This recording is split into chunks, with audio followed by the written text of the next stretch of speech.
Bonjour à tous et bienvenue sur ce podcast, Le Pharmapreneur, le seul podcast dédié à l'entrepreneuriat et à la gestion officinale, et plus particulièrement dans ces vidéos, à savoir le journal d'une installation, saison 2, dans lequel je te parle de nos partenariats déjà établis dans les pharmacies dans lesquelles on est investisseur à 49%, la pharmacie des Emmurés, avec notre partenaire, ancien adjoint, ami Maxime, et puis ma collègue, mon amie Hélène, qui travaille actuellement à la pharmacie de Pavilly, qui est une belle boîte et dans laquelle elle s'éclate depuis 2 ans.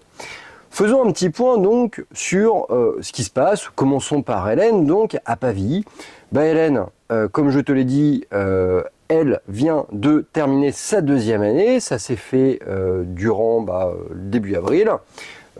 Factuellement, rien de particulier, on génère des rétros pour elle, c'est-à-dire qu'on lui prépare un certain nombre de commandes dont elle a besoin pour sa logistique, on la aide, logistiquement parlant, on lui donne toujours pas mal de petits conseils sur sa logistique managériale, entrepreneuriale, et puis on la soutient également économiquement en lui passant un certain nombre de commandes de façon à ce qu'elle puisse profiter à la fois de notre logistique, de notre engagement à passer des commandes et à rencontrer des laboratoires, et puis bien évidemment notre support financier avec une maximisation des remises par le volume que l'on génère.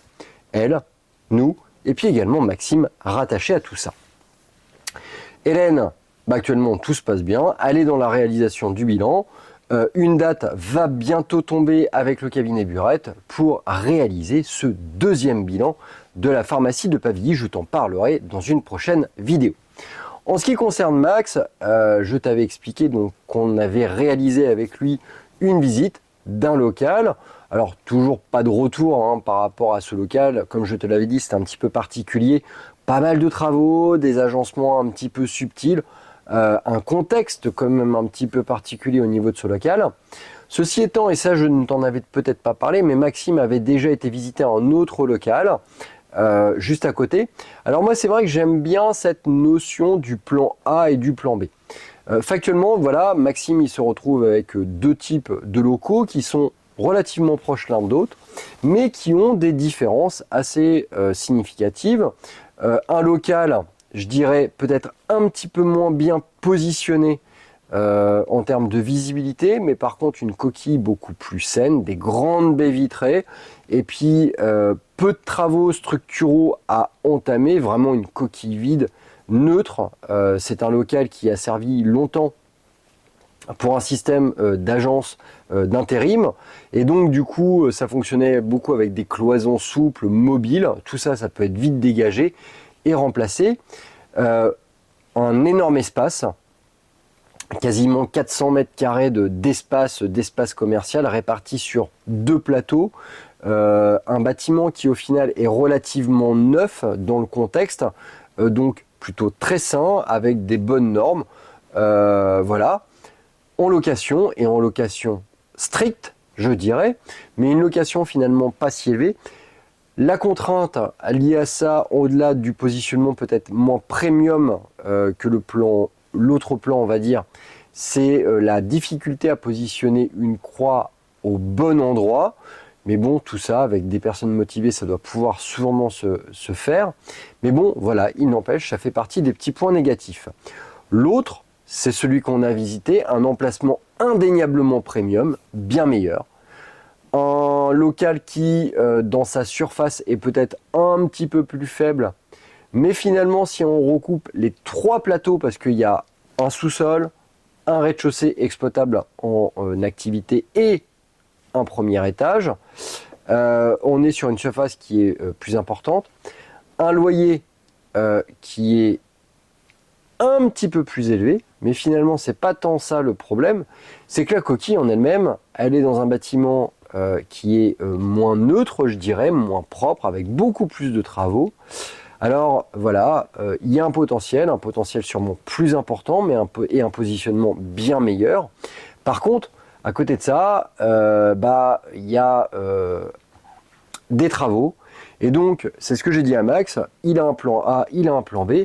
Il est nécessaire, avant de se positionner, de faire évaluer, et éventuellement avec un architecte, les coûts, du plan A, du plan B, les avantages du plan A, du plan B, les inconvénients du plan A et du plan B, et finalement de regarder quel est le projet qui présente le meilleur, entre guillemets, rapport qualité-prestation-prix. Maxime va bien évidemment s'en charger et je t'en ferai un retour dans ces vidéos. En ce qui concerne le projet qui nous amène à réaliser cette saison 2 du journal d'une installation, à savoir le projet de notre collègue Alexis, et bien Alexis, il avance son chemin, il avance son travail auprès de la vendeuse. Alors, qu'est-ce que fait Alexis? Tout simplement, il a beaucoup de communication avec la vendeuse, d'échanges sur des pièces comptables, sur des activités, sur des prestations de services, sur des activités avec la vendeuse, sur lesquelles il y a un échange qui reste somme toute assez correct, même si parfois la vendeuse se montre, entre guillemets, relativement évasive, avec une certaine nécessité parfois de confirmer certains dires. Donc Alexis continue son travail, le process avance.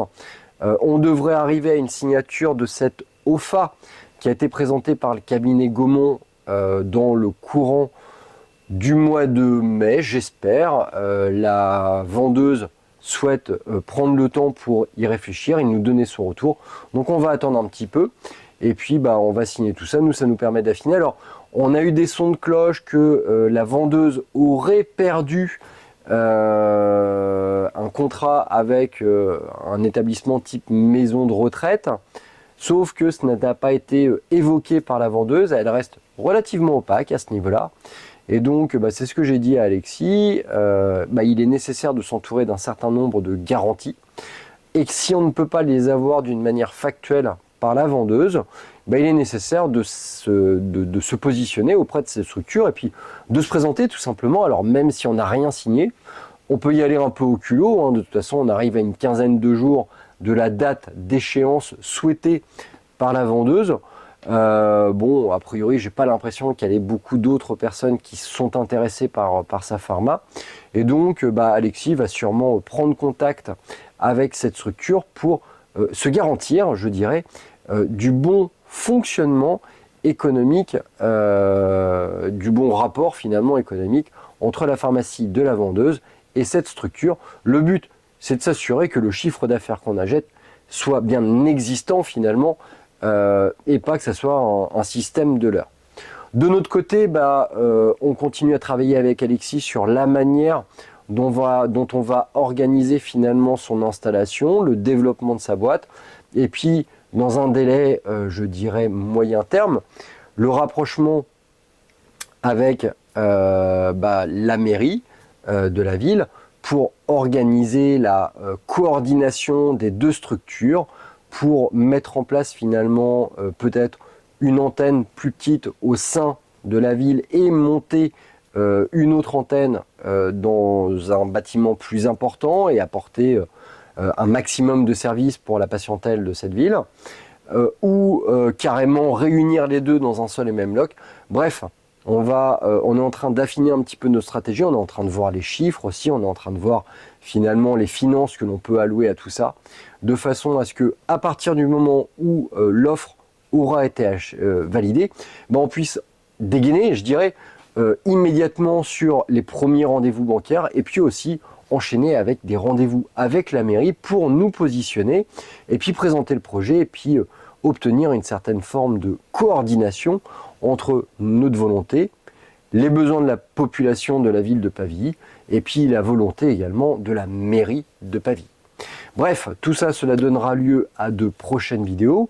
Je te tiens au courant donc sur de prochaines vidéos du journal d'une installation, saison 2. À très bientôt.